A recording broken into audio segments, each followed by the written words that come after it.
Monday, August 3rd, 1969, WCBS Radio 88, New York, news at 5 p.m. President Nixon leaves England for home after a brief meeting with Prime Minister Harold Wilson. A propane tank explosion in Knoll, Missouri has killed one woman and injured over 100 people. Former Italian Premier Rumor has been given another chance to form an emergency cabinet.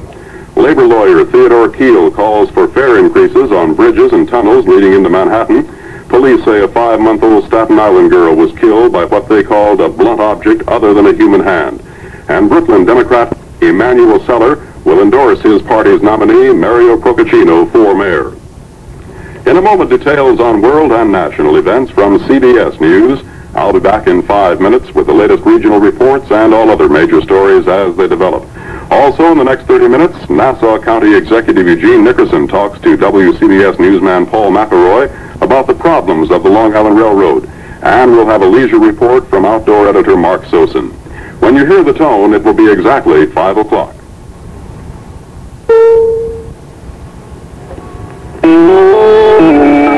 This is CBS News, George Herman reporting. President Nixon is on his way home after extending his visit with British Prime Minister Wilson by more than half an hour.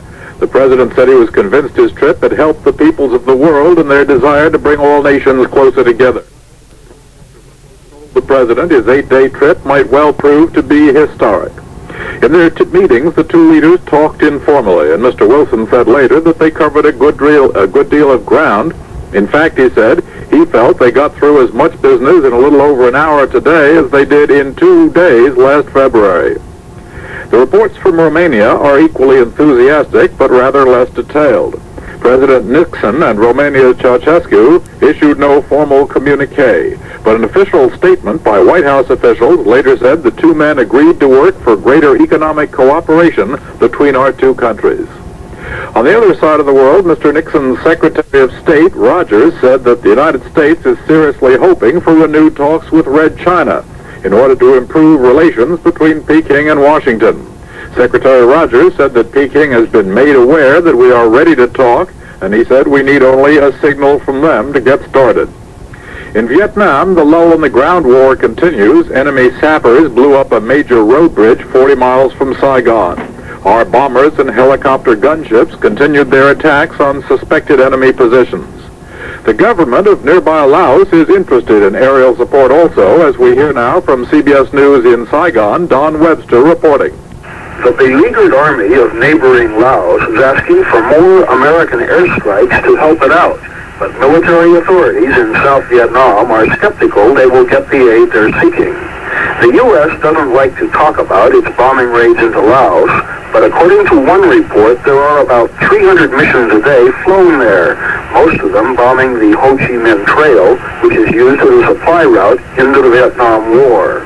The Laotian Chief of Staff, General Ulan Radakun, has asked that the U.S. double the number of its airstrikes in support of Laotian troops. But the U.S. recently cut back the number of its B-52 raids, and increasing the number of strikes into Laos might look like an escalation of the war at a time when the U.S. is in fact de-escalating. The Laotian army is taking its worst beating from the communists in a good many years, and appeals for the U.S. to help are not doing much apparent good. Don Webster, CBS News, Saigon.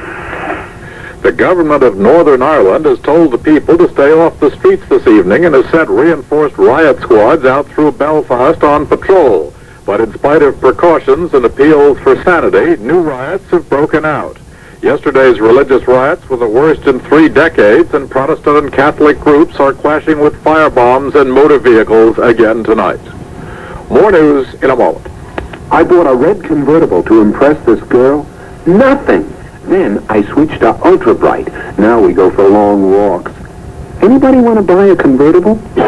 America discovers Ultra Bright, the sex appeal toothpaste. Girls, Ultra Bright is the shortest distance between the fast brush and the fast rush. Ultra Bright toothpaste, the kickiest taste, the brightest teeth, the freshest breath. Ultra Bright gives your mouth sex appeal. I'm glad because my wash is fresh as all outdoors. Because it works on barbecue stains. Mine is fresh as my ice juicy, more dribble. Everybody's glad about new Fab with lemon fresh and borax plus active enzymes to remove stains. They're always doing something good to Fab. It's true. Oh, Fab, we're glad they put active enzymes, lemon fresh and borax in you. New Fab, the only enzyme detergent with lemon fresh and borax too.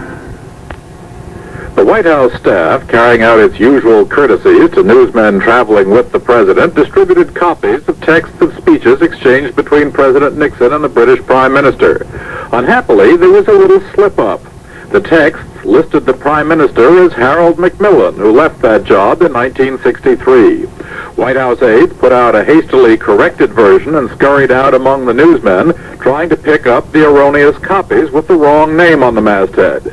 But European and American newsmen hastily tucked away their copies as souvenirs of how things can go wrong, even under the most efficient of leaderships.